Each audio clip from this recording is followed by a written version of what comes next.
Hi there, it's Katrina from Mulberry Paper and More. Today I'm going to be showing you how to make washi eggs using our Yuzu and Chiogami scraps. So let's get started. So these are traditional washi eggs. You can do them in lots of different designs. They really are just up for you to design. For this project you're going to need an Easter egg, just a plastic one that you get from your store, and then Mod Podge, a paintbrush, and scissors. So the first thing you're going to do is you're going to want to take your scraps and you're going to cut them in kind of tapered at the end and a little bit thicker in the middle.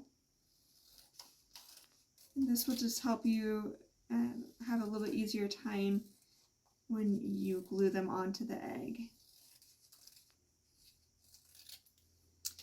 Once you have your strips finished, then what you'll do is you'll take your Mod Podge and you can either put it onto the egg directly or onto the strip of paper. And then you'll take those strips and you'll do them long ways across the egg.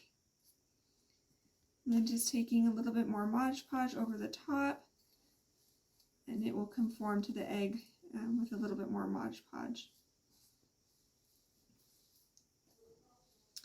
Then you can take another one of your strips and add it to the egg. Again, just applying Mod Podge generously as you go,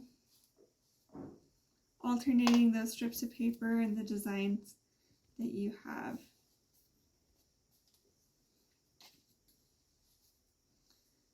It might need some more Mod Podge underneath those strips as you get going farther along.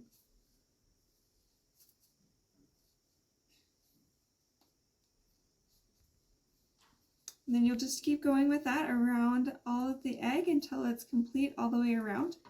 And then just take your Mod Podge over the top to give it a nice finish on top. Thanks for joining us.